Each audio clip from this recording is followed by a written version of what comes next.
বন্ধুগণ নমস্কার। প্রথমে অনুরোধ করবো আপনারা আমার চ্যানেলটি সাবস্ক্রাইব করবেন, ভিডিওটি লাইক ও শেয়ার করবেন। আমি শীতাংশু বলছি।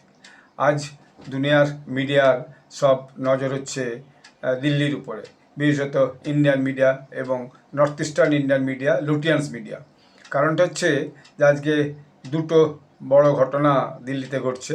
একটা ঘটনা হচ্ছে যন্তর মন্তরে যারা প্রতিবাদ করছিল, সেই ককরোচ পার্টি, আরসোলা পার্টি, তারা যন্তর মন্তর থেকে ডাক দিয়েছে সংসদ যাবে বলে সেখানে। কারণ তাদের দাবি হচ্ছে ধর্মেন্দ্র প্রধানের পদত্যাগ প্রাথমিক দাবি ছিল। তারপর দাবি হচ্ছে তাদের যে প্রধানমন্ত্রীর পদত্যাগ। যখন সোনম ওয়াংচুককে সেখানে যে আন্দোলনজীবী যিনি অনশন ধর্নায় বসছিলেন, তাকে যখন হাইকোর্টের নির্দেশে দিল্লি পুলিশ তাকে হাসপাতালে ভর্তি হয়েছে তার স্বাস্থ্যোদ্ধারের জন্য, তখন দেখা যাচ্ছে সেখানে আবার যে এই ককরোচ জনতা পার্টির যে শুরু করেছিল সে অভিযোগ দেখতে, সে নাকি আবার ধর্নায় বসে গেছে। তো বিষয়টা হচ্ছে ধর্নাটা ছাত্রদের নামে হচ্ছে, কিন্তু যে দাবি নিয়ে ধর্না, সেই নিট পরীক্ষা হয়ে গেছে, তার রেজাল্টও বেরিয়ে গেছে, এবং সেই ছেলেমেয়েরা এখন কোথায় ভর্তি হবে সেই নিয়ে তারা, ডাক্তারি কোথায় পড়বে সেই নিয়ে তারা অলরেডি বিভিন্ন কলেজ সার্চ করতে এবং সেখানে তাদের যে প্রায়োরিটি লিস্ট অনুযায়ী তারা দরখাস্ত করতে শুরু করে দিচ্ছে অনলাইন। এইটা হচ্ছে আসল ঘটনা। এখন বিষয়টা হচ্ছে যে কিন্তু সরকার, যেটা আমি গতকাল রাতে একটা ভিডিও করে আজ সকালে পাবলিশ করেছি সকালে, সেটা আপনারা যদি শুনে থাকেন দেখবেন। আমি বলেছিলাম সরকার তো রাতেই যে এই যে ধর্না এবং তাকে ছত্রভঙ্গ করে দেবে এবং হয়তো কিছু জনকে তুলে নিয়ে চলে যাবে বা দু চারজন নেতৃস্থানীয় লোককে তুলে নিয়ে চলে যাবে, কিন্তু সরকার সেটা দেখলাম করেনি। সরকার নিজের পলিসি হয়তো পাল্টেছে, অথবা পরিস্থিতি বুঝেই সরকার যে ঠিক আছে তারা কী করছে করুক, পুরো পুলিশ প্রশাসন দিয়ে পুরো পার্লামেন্ট এরিয়াকে একদম ঘিরে দেওয়া হচ্ছে এবং যন্তর মন্তরকেও ঘিরে দেওয়া হচ্ছে। এটা হচ্ছে প্রথম বক্তব্য। তারপর দেখা যাচ্ছে যে সরকার কোনোভাবেই মাথা নতও করেনি। আর ধর্মেন্দ্র প্রধানের প্রধানমন্ত্রীর পদ ত্যাগ দূরের কথা, ধর্মেন্দ্র প্রধানের পদ ত্যাগের কোনো প্রশ্নই আসে না। এইটা দ্বিতীয় বক্তব্য। তৃতীয়ত হচ্ছে যে এদিকে পার্লামেন্টের সেশন চলছে, পার্লামেন্টের রাজ্যসভা লোকসভার আলোচনা চলছে। সেখানে যে বিলগুলো, গুরুত্বপূর্ণ বিল আছে, কিছু সংবিধান সংশোধন বিল আছে, তার মধ্যে হচ্ছে যে নারী বন্ধন অধিনিয়ম, সেটা 2/3 মেজরিটি চাই। আর একটা হচ্ছে ওয়ান নেশন ওয়ান ইলেকশন। বাকি ছোটো ছোটো কিছু বিল আছে, এগুলো নিয়ে আমি আগে আলোচনা করেছি। আমার যদি আপনারা পুরোনো ভিডিও শুনে থাকেন, সেখানে আপনারা পাবেন আরও খুচরো খুচরো অনেক বিল আছে যেগুলোর 2/3 মেজরিটির দরকার নেই। সংবিধান সংশোধন বিলে এই 2/3 মেজরিটির দরকার। তো সেই 2/3 মেজরিটি সরকার প্রায় অ্যাচিভ করেই এসেছে বলা যায়। রাজ্যসভাতে তো হয়েইছে, লোকসভাতেও হয়ে যাবে। এর মধ্যে দেখা যাচ্ছে শারদ পাওয়ারের দল থেকে যে সমস্ত এমপিরা ভেঙে এসছে, উদ্ধব ঠাকরের দল থেকে যে সমস্ত এমপিরা ভেঙে এসছে, তাদেরকে স্পিকার স্বীকৃতি দিয়েছে। তারা শিবসেনার সঙ্গে বেশি জয়েন করেছে। আর এবারে পশ্চিমবঙ্গ থেকে যে সবচেয়ে বেশি সংখ্যক এমপি ভেঙে গেছে, সেটা হচ্ছে 20 জন। তাদেরকেও স্পিকার কাল পর্যন্ত না হলেও স্পিকার তাদেরকেও যে মোটামুটি স্বীকৃতি দেবেন, এটা বোঝাই গেছিলো। কারণ কালকে তাদেরকে যে সমস্ত দলীয় মিটিং হয়েছিল, সর্বদলীয় মিটিং, সেই সর্বদলীয় মিটিংয়ে সেখানে কাকলি ঘোষ দস্তিদার এবং সুদীপ বন্দ্যোপাধ্যায়কে সেখানে ডাকা হয়েছিল এবং তারা মিটিং যোগদান করেছিলেন। এর বাইরে সুদীপ বন্দ্যোপাধ্যায় প্রধানমন্ত্রীর সঙ্গেও দেখা করেছেন। দেখা করে তিনি নিশ্চয়ই বিষয়টাকে নিয়ে কিছু আলোচনা করেছেন। এইটা একটা চলছে। তবে আজকে যেটা সকালের দিকে হয়েছে সংসদে, সেটা হচ্ছে রাজ্যসভায় বিরোধী দলনেতা কংগ্রেসে, তিনি হচ্ছে মল্লিকার্জুন খাড়গে, তিনি 2-3টি ইস্যু তুলেছেন। একটা হচ্ছে নিট পেপার লিক ইস্যু, দ্বিতীয়ত হচ্ছে কি যে আপনার রাম মন্দিরের যে চান্দা চুরি ইস্যু, চড়াওয়া চুরি ইস্যু যেটাকে বলা হচ্ছে। রাম মন্দিরের যে ভক্তরা দান করেছে তার থেকে বেশ কিছু সোনা দানা টাকা পয়সা চুরি গেছে। তো যোগী সরকার তার এগেনস্টে এসআইটি ঘোষণা করেছে এবং তার যাচ চলছে এবং বেশ কয়েকজন লোক গ্রেপ্তার রয়েছে। এবং রাম মন্দির ট্রাস্টের যে মূল কর্তা ছিলেন, তারা দুজন, মিস্টার মিশ্র এবং মিস্টার রায়, চম্পত রায়, তারা পদত্যাগ করেছেন। সেখানে ট্রাস্টের পুনর্গঠন হয়েছে। এসব বিষয়গুলো কিন্তু চলছে এটাকে নিয়ে। তো সেখানে চেঁচামেচি হয়, ফলে দেখা গেল সেখানে রাজ্যসভায় বেশ কিছুক্ষণের জন্য রাজ্যসভা মুলতবি করা আছে। একই ঘটনা লোকসভাতেও ঘটেছে, আমি দেখছিলাম লোকসভাতে, সেখানেও এই 10-12 মিনিটের জন্য লোকসভা স্পিকার ওম বিড়লা সভা মুলতবি করেছেন। তো ফলে আবার নতুন করে হয়তো লাঞ্চের পরে সভা শুরু হবে বা এর মধ্যে শুরু হয়েছে, তারপর আমার আর দেখা হয়নি। এবারে যন্তর মন্তরের খবরটা বলি। যন্তর মন্তরের থেকে পুলিশ কোনোভাবেই কাউকে এগোতে দিচ্ছে না আগামী দিনে। মানে আগামী যে সংসদ যে মার্চ করার কথা, সেদিকে এগোতে দিচ্ছে না, তাকে ঘিরে রেখেছে। যেখানে দেখা যাচ্ছে এই ছাত্র রাজনীতির নামে বিভিন্ন দলের যে কর্মীরা পৌঁছে গেছে এসে, যারা উগ্র হয়ে গেছিলো তাদেরকে পুলিশ কোনো কোনো জায়গায় একটু অল্প লাঠি নিয়ে অল্প বল প্রয়োগ করেও সেখান থেকে সরিয়ে দিয়েছে। কোনো কোনো নেতা এসেছিলেন দেখা যাচ্ছে, যেমন চন্দ্রশেখর রাবণ এসেছিলেন, তাকে পুলিশ বুঝিয়ে সুঝিয়ে ফেরত পাঠিয়ে দিয়েছে।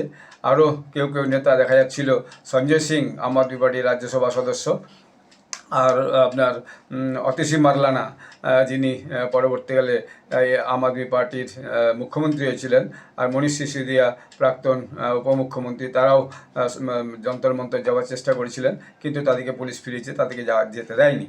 আরেকটা দেখলাম ভিডিওতে যে সমাজবাদী পার্টির নেতারা সংসদ থেকে যন্তর মন্তর যাওয়ার জন্য তারা একটা মার্চ শুরু করার জন্য চেষ্টা করছে, তো সেটা তারা এখনও সেটা কিছু করে উঠতে পেরেছে বলে দেখা যাচ্ছে না, সেই পর্যন্ত একটা খবর আমি দেখলাম। এরপর দেখা যাচ্ছে যে বিভিন্ন লেফট লিবারেল মিডিয়া কন্টেন্ট ক্রিয়েটাররা তারা সেখানে গিয়ে পৌঁছে গেছে, তারা যে দেখানোর চেষ্টা হচ্ছে প্রচুর ভিড় হয়েছে, প্রচুর হয়েছে, বিরাট পুলিশ বল প্রয়োগ করেছে, এসব করে ভিডিও টিডিও করছে। মিডিয়াকে অবশ্য পুলিশ কিছু বারণ করেনি, কিন্তু অরিজিনালি যা দেখা যাচ্ছে খুব বেশি হলে অ্যাট বেস্ট 10,000 লোক যোগদান করেছে। কারণ যে এই যে আপনার ইন্ডিয়ান এক্সপ্রেসে এখন খবর দিয়েছে যে nearly Jantar Mantar packed with 10,000 plus protesters, তার মানে ওই 10,000, এরা একটু বাড়িয়ে চড়িয়ে বলে ইন্ডিয়ান এক্সপ্রেসও, তো সেখানে লেফট লিবারেলদের পক্ষে কথা বলার কথা, আমি যাই না। যাই হোক, তো আমিও দেখছিলাম বিভিন্ন ফটো ভিডিওতে, তো এই 5-7 হাজার লোক হবে, তার বেশি কিন্তু লোক নেই, তবে হ্যাঁ কিছু লোক হাজির হয়েছে, এবং সেখানে ছাত্র একটিও নেই। ছাত্রের জায়গায় সব বৃদ্ধা বুড়া বুড়ি সব এসেছে, অধের যুবকরা সব এসেছে, যাদের সঙ্গে ছাত্র বা পড়াশোনার কোনো হচ্ছে যে প্রশ্নই নেই, আর তারা পড়াশোনার সঙ্গে যুক্ত কিনা খুবই সন্দেহ আছে। এর বাইরে দেখা যাচ্ছে যে আপনার সোনম ওয়াংচুক নাকি তার স্ত্রীও যে হাজির হয়েছিলেন গীতাঞ্জলি, সোনম ওয়াংচুক কি বলেছেন, তার সঙ্গে যদি কোনো নেতা দেখা করে তাহলে তিনি অনশন ভঙ্গ করে দেবেন। তিনি নাকি হাসপাতালে অনশন চালাচ্ছেন, যদিও সরকার হাসপাতাল কর্তৃপক্ষ বলেছে আপনারা তার যাতে শারীরিক অবস্থার অবনতি না হয় সেটা আপনারা দেখবেন, এবং শারীরিক অবস্থা সুস্থ থাকার জন্য তাকে যা যা চিকিৎসা করা দরকার সেটা আপনারা করবেন। এখন তাকে ফোর্স ফিট করানো হবে বা স্যালাইন দিয়েই চলছে, সেটা আমি ঠিক বলতে পারবো না। তো মাঝে মাঝে হাসপাতাল কর্তৃপক্ষ তারা কিন্তু আপনার ওই বুলেটিন জারি করছে, এবং সেখানে সংক্ষিপ্ত আকারে তার স্বাস্থ্য পরিস্থিতিটা নিয়ে কিন্তু তারা জানিয়ে দিচ্ছে যে তিনি এখন কেমন আছেন। তার আবার দাবি অন্যরকম, তার দাবি হচ্ছে শিক্ষা সংস্কার করতে হবে। তবে দাবিগুলো একটা একটা করে পাল্টেছে। প্রথমে ছিল আপনার ধর্মত্ব প্রধানের পদত্যাগ, তারপর হচ্ছে কি যে আপনার প্রধানমন্ত্রীর পদত্যাগ, তার কেউ বলছে শিক্ষা সংস্কার, কেউ বলছে মানে বিভিন্ন রকম দাবি বিভিন্ন জনের আছে। লেফট লিবারেলটা পুরো পৌঁছে গেছে, সিপিএমের এসএফআই, তারপরে আপনার আইসা, সিপিআই বা মার্ক্সবাদীদের কারো একটা হবে, তারা পৌঁছে গেছে, এলজিবিটি কিউরা পৌঁছে গেছে, তারপর আপনার যে আন্দোলনজীবী তাদের একটা অংশ পৌঁছে গেছে, তার কিছু কিষাণ পৌঁছে গেছে, কিছু পাঞ্জাব দিকে যে আপনার যে দিব্যাঙ্গ মানুষ মানে বিকলাঙ্গ মানুষ তাদেরকেও সেখানে নিজে হাজির করে দেওয়া আছে। শোনা গেছিলো যে সেখানে নাকি কৃষক নেতা রাকেশ টিকেত বেশ কিছু ট্রাক্টর নিজে হাজির হয়ে যাবেন, তো সেরকম ট্রাক্টর নিয়ে হাজির হচ্ছেন কিনা সেটা এখনও পর্যন্ত কিন্তু দেখতে পাওয়া যায়নি। তো ফলে তিনিও যে কোনো সময় যদি 4টা ট্রাক্টর নিয়ে হাজির হওয়ার চেষ্টা করতে পারেন সেটা হতে পারে।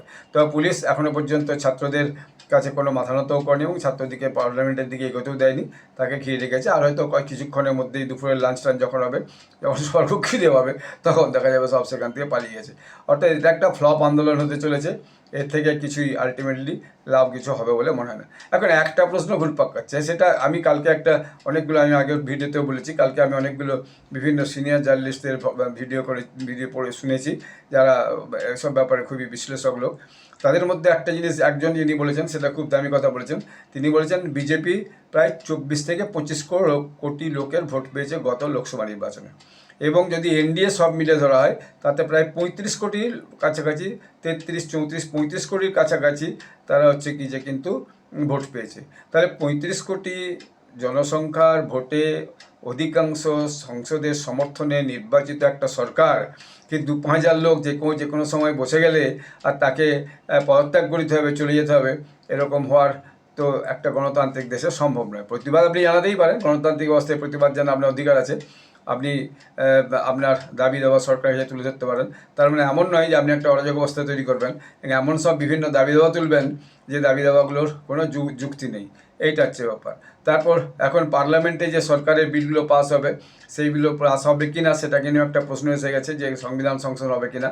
এখন আমি একটা ভিডিওতে আবার শুনছিলাম একজন সাংবাদিক বলছেন সিনিয়র খুব সাংবাদিক অ্যানালিস্ট বলছেন যে সরকার আগামী দিনে এমন করতে পারে যে যদি কোনো কারণে সরকার দেখায় যে তাদের যে বিল সমস্ত গুরুত্বপূর্ণ বিল টেবিলে প্লেস করা হচ্ছে, বিশেষত যেগুলো সংবিধান সংশোধনী bill, one nation one election, delimitation বা এই ডিলিমিটেশনের জন্য 2/3 মেজরিটি সম্মত দরকার নেই, আর বা বিশেষ করে দুটোতে দরকার, ওয়ান নেশন ওয়ান ইলেকশন এবং নারী সুরক্ষা অধিনিয়ম বিল। তো এই দুটো যদি না হয়, সরকার এরকম একটা নাকি পরোক্ষ যে একটা বলে রেখেছে, প্রচ্ছন্ন একটা হুমকি দিয়ে রেখেছে যে তাহলে পরে এমন হতে পারে যে আগামী দিনে নরেন্দ্র মোদীজি পার্লামেন্ট ভেঙে দিলেন, পার্লামেন্ট ভেঙে দিয়ে সবাইকে বললেন যে ঠিক আছে আপনারা আবার নির্বাচনে হাজির হন।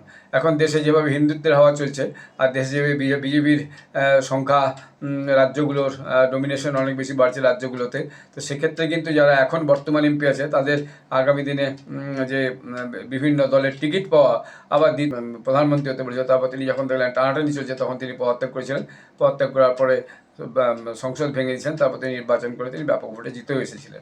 এরকম উদাহরণ কিন্তু আছে।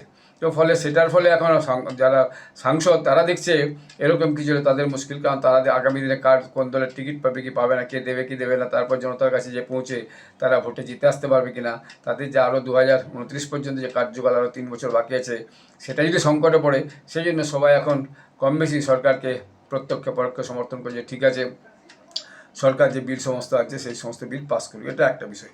এবং কংগ্রেস জনতা পার্টিতে অন্য সমস্ত রাজনৈতিক দল সমর্থন করলে, বিশেষত আম আদমি পার্টি, সমাজবাদী পার্টি এবং লেফট পার্টি তো প্রথম থেকে সমর্থন করছে, আপনার সিপিএম সিপিআই এরা সব সমর্থন করলেও কিন্তু কংগ্রেস খুব একটা এ ব্যাপারে জোর দিচ্ছে না। তার পিছনে কারণ হচ্ছে এই ইস্যুটা রাহুল গান্ধী প্রথম তুলেছিলেন, তিনিই প্রথম হচ্ছে যে 3-4 জায়গায় মিটিং করেছিলেন, তারপর তিনি বাইরে চলে গেছিলেন, যদি আমি আগের ভিডিওতে বলেছি, তারপর তিনি ফিরে এসে দেরাদুনেও একটা এই নিয়ে মিটিং করেছেন, কিন্তু সেখানেও দেখা গেছে প্রায় 15-20 হাজার ছাত্র যুব সেখানে হাজির হয়েছে। এখন কংগ্রেস দেখছে যেটা আমাদের এজেন্ডা ছিল, তো আমাদের এজেন্ডাকে এখন আম আদমি পার্টি বা বামপন্থীরা এটাকে ছিনিয়ে নিতে চাইছে, অতএব কংগ্রেস এটাতে একটু গা ছাড়া মনে হবে, তারা এটা খুব একটা গুরুত্ব দিচ্ছে না, যদিও তাদের একজন রাজ্যসভা সাংসদ এবং যে প্রবক্তা পবন খেড়াকে নামকাওয়াস্তে পাঠিয়ে দিয়েছিলেন জাস্ট হালুয়াই করার জন্য, এই পর্যন্তই। এই কংগ্রেস জনতা পার্টির যে প্রতিবাদ, এই প্রতিবাদে কংগ্রেসের কোনো সক্রিয় সমর্থন কিন্তু নাই। সবচেয়ে সক্রিয় সমর্থন হচ্ছে দেখা যাচ্ছে ওই আপনার বামপন্থীদের, সমাজবাদী পার্টির, আম আদমি পার্টির এবং চন্দ্রশেখর আজাদ জাতীয় এই জায়গায়। কালকে দেখছিলাম আবার রাজস্থানের যে নির্দল বেনিওয়াল, মিস্টার বেনিওয়াল সাংসদ, তিনিও এসে হাজির ছিলেন সমর্থন জানাতে। তো যাই হোক, এই পর্যন্ত অবস্থায় চলছে, তো দেখা যাক সন্ধ্যা পর্যন্ত এই ভেঙে যাবে, অর্থাৎ সরকার রাত্রিতে তাদেরকে পুরোপুরি সরিয়ে দিয়ে বা অ্যারেস্ট করে নিয়ে কোথাও ছেড়ে দেওয়া বা কড়া খুব অ্যাকশন নেওয়া সেটাও নেয়নি, আবার সকাল থেকে তাদেরকে প্রোটেস্ট করতে বারণ করেছে, এবং তারা সরকারের কাছে এই জাতীয় কোনো প্রোটেস্টের জন্য কোনো চিঠিও পাঠায়নি, কোনো দাবিও রাখেনি। আর পুলিশ পরিষ্কার বলেই দিয়েছে ঘোষণা করে যে এরকম কোনো দাবি নাই, আর এরকম কোনো দাবি আমরা সমর্থনও করি না, কারণ এখন দেশে খুব গুরুত্বপূর্ণ পার্লামেন্ট সেশন চলছে, অতএব এটা হবে না। অতএব শেষ পর্যন্ত পুলিশ বল প্রয়োগ করে সবাইকে সরিয়ে দিবে এটা ঘটনা, জল কামানো দরকার হয় প্রয়োগ করতে পারে, কোনোভাবেই যে ছাত্রদের নামে যারা এই সমস্ত আন্দোলনজীবী এবং বামপন্থীরা এই যে একটা দেশের মধ্যে, দেশের রাজধানীর মধ্যে একটা অস্থিরতা সৃষ্টি করার চেষ্টা করছে, সেটা অবশ্যই পুলিশ আর বেশি দূর এগোতে দেবে না বলে আমার মনে হয়। তো সন্ধ্যা পর্যন্ত পরিষ্কার যাবে, আগে বলেছিলাম যে 12টা পর্যন্ত পরিষ্কার যাবে, কিন্তু এখনও দেখা যাচ্ছে যন্তর মন্তরে বেশ কিছু ওই 2-5 হাজার ছেলে মেয়ে আছে, তারা ছাত্র হোক আর না হোক, আর কিছু বয়স্ক লোকজনও দেখছি, মহিলা পুরুষ এসে হাজির হয়েছে, অনেকে হয়তো মজা দেখতে এসে হাজির হয়েছে, অনেকে হয়তো কোনো না কোনো কারণে বিভিন্ন এজেন্ডা, কেউ বলছে বিহারে ভরত তৈরি মারা গেছে তার প্রতিবাদে আমি এসেছি, কেউ বলছে আমার জমি দখল হয়ে গেছে তার প্রতিবাদের জন্য আমি এসেছি, কেউ বলছে আমি 3বার পরীক্ষা দিয়েছি কিছু হয়নি সেই জন্য আমি এসেছি, কেউ বিভিন্ন রকম, মানে এজেন্ডার কোনো শেষ নাই। যদি 5,000 লোক এসে তো 5,000 লোকের 5,000 এজেন্ডা। তো নিট পরীক্ষা আসল এজেন্ডা নয়, আসল এজেন্ডা হচ্ছে দেশের মধ্যে একটা অস্থিরতা তৈরি করা, আসল এজেন্ডা হচ্ছে বিজেপি সরকারের বিরুদ্ধে একটা জনমত তৈরিতে সাহায্য করে এই পর্যন্ত। এখন যে প্রশ্নটা সবচেয়ে বেশি দেখা দিচ্ছে এর মধ্যে, যেটা সবচেয়ে গুরুত্বপূর্ণ, সেটা হচ্ছে এই আন্দোলন আগামী দিনে এই সমস্ত নেতাদিকে কতটা ভোট রাজনীতিতে ইম্প্যাক্ট ফেলবে, অর্থাৎ এর জন্য এরা কত যুবকের ভোট আগামী দিনে নিজেদের পক্ষে আনতে পারবেন, সেটাই বড় প্রশ্ন। এই ব্যাপারে আমার যেটা মনে হয়, এরকম একটা বিচ্ছিন্ন খণ্ড আন্দোলনের জন্য নেতারা বিশেষ কিছু লাভ পাবেন না, উল্টে সারা দেশে তাদের বিরুদ্ধে একটা জনমত তৈরি হচ্ছে যে একটা নির্বাচিত সরকারকে অস্থির করে তুলতে তারা চেষ্টা করছে, তারা এই দেশের অবশ্যই খুব একটা মঙ্গল চাই বলে মনে হয় না। এটা কিন্তু আস্তে আস্তে জনমনে তৈরি হচ্ছে। দ্বিতীয়ত হচ্ছে কি যে বিজেপিও এটাকে আগামী দিনে অবশ্যই ব্যাপকভাবে প্রচার করবে, যেটা দেশের উন্নতি চায় না, দেশের সমৃদ্ধি চায় না, দেশের জিডিপি বৃদ্ধি চায় না। এরা যেন তেন প্রকারণ দেশের মধ্যে একটা অস্থিরতা তৈরি করে নরেন্দ্র মোদী সরকারকে একটা অস্থির পরিস্থিতি নিয়ে আসতে চায় এবং নরেন্দ্র মোদী সরকারকে এর বিরুদ্ধে একটা মানে অহেতুক একটা আন্দোলনকে উস্কানি দিয়ে তারা দেশের মধ্যে একটা অচলাবস্থা তৈরি করতে চায়। এটাকে বিজেপি অবশ্যই আগামী দিনে মার্কেটিং করবে। ফলে আগামী দিনে এই যে সমস্ত নেতারা এখন এই আন্দোলনের পিছনে খুব সক্রিয়ভাবে অংশগ্রহণ করছেন, তাদের খুব একটা লাভ হলে মনে হয় না। সেই অর্থে বলা যায় প্রথম কংগ্রেস এবং রাহুল গান্ধী খুব ম্যাচুরিটি পরিচয় দিয়েছেন। ধরি মাছ না ছুঁই পানি গোছের একটুখানি দিয়েছেন, সমর্থন দিয়েছেন, আর খুব সক্রিয় কোনো সমর্থন দেননি, কারণ তিনি বুঝে গেছেন যে এতে কংগ্রেসের আগামী দিনে খুব একটা কিছু লাভ হবে না। ফলে তিনি এ ব্যাপারে এবার অত্যন্ত বুদ্ধিমানের পরিচয় দিয়েছেন। যাক, সন্ধ্যা পর্যন্ত কি হয় আমরা জিনিসটা দেখব, এবং আমিও মুহুর্মুহুর যে খবরগুলো চলছে টিভিতে এবং কম্পিউটারে একসাথে অনেকগুলো নিউজ চ্যানেলকে দেখছি এবং দেখে খবরগুলো সংগ্রহ করছি। আবার পরবর্তীকালে কী কী ডেভেলপমেন্ট আছে সেটা আমি আপনাদেরকে জানাবো। আপনারা সবাই ভালো থাকবেন। ধন্যবাদ। জয় হিন্দ। বন্দে মাতরম।